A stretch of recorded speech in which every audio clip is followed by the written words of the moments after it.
ಶ್ರೀ ಪರಮಾತ್ಮನೇ ನಮಃ. ಶ್ರೀಮದ್ಭಗವದ್ಗೀತಾ ಅಥ ತೃತೀಯೋऽಧ್ಯಾಯಃ. ಕರ್ಮಯೋಗಃ. ಯೇ ತ್ವೇತದಭ್ಯಸೂಯಂತೋ ನಾನುತಿಷ್ಠಂತಿ ಮೇ ಮತಂ ಸರ್ವಜ್ಞಾನವಿಮೂಢಾಸ್ತಾನ್ ವಿದ್ಧಿ ನಷ್ಟಾನ ಚೇತಸಃ. ಯಾರು ಅಸೂಯೆಯಿಂದ ಈ ನನ್ನ ಅಭಿಪ್ರಾಯದಂತೆ ನಡೆಯುವುದಿಲ್ಲವೋ ಅವರು ಯಾವ ಜ್ಞಾನವೂ ಇಲ್ಲದ ಮೂಢರು ಮತ್ತು ಅವಿವೇಕಿಗಳು. ಅವರು ನಾಶವಾಗುವರೆಂದು ತಿಳಿದುಕೋ. ಯಾವ ಮನುಷ್ಯರಲ್ಲಿ ತಮ್ಮ ಸಾಮರ್ಥ್ಯ ಹಾಗೂ ಭಗವಂತನಲ್ಲಿ ನಂಬಿಕೆ ಕಡಿಮೆಯಾಗುತ್ತದೆ ಅಂಥವರು ತನಗಿಂತ ಉತ್ತಮರನ್ನು ನೋಡಿ ಅಸೂಯೆ ಪಡುವುದು ನಿಶ್ಚಿತ. ಭಗವಂತನ ಮೇಲೆ ನಂಬಿಕೆ ಹಾಗೂ ಪ್ರಾಮಾಣಿಕ ಪ್ರಯತ್ನ ಇದ್ದಾಗ ಕಡಿದಾದ ಬೆಟ್ಟವನ್ನು ಕಡಿದು ಉರುಳಿಸಬಲ್ಲರು.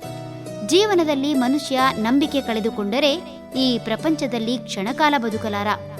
ನಂಬಿಕೆಯೇ ಜೀವನದ ಆಧಾರ. ತಾನು ಮಾಡುತ್ತಿರುವ ಕೆಲಸದಿಂದ ಬರುವ ಆದಾಯ ತೃಪ್ತಿ ಕೊಡದಿದ್ದಾಗ ಹಾಗೂ ಇತರರಿಗೆ ದೊರೆಯುವಂಥದ್ದು ತನಗೆ ದೊರೆಯದಾದಾಗ ಇನ್ನೊಬ್ಬರನ್ನು ನೋಡಿ ಹೊಟ್ಟೆ ಉರಿದುಕೊಂಡು ಅಸೂಯೆ ಪಡುವುದು ಹಲವರಿಗೆ ಇರುವ ರೋಗ.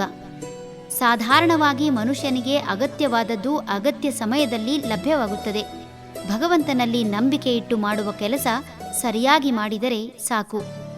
ಮನಸ್ಸಿನಲ್ಲಿ ಸಂದರ್ಭಾನುಸಾರ ಬರುವ ಆಲೋಚನೆಗಳನ್ನು ಕಾರ್ಯರೂಪಕ್ಕೆ ತಂದು ಭಗವಂತ ಅಂತಃಪ್ರಜ್ಞೆಯ ಮೂಲಕ ಕೊಡುವ ಸೂಚನೆಗಳನ್ನು ಗ್ರಹಿಸಿ ಪಾಲಿಸಿದರೆ ಹೆಚ್ಚಿನ ಅವಘಡ ತಪ್ಪಿಸಿಕೊಂಡು ಉತ್ತಮ ಜೀವನ ತಮ್ಮದಾಗಿಸಿಕೊಳ್ಳಬಹುದು.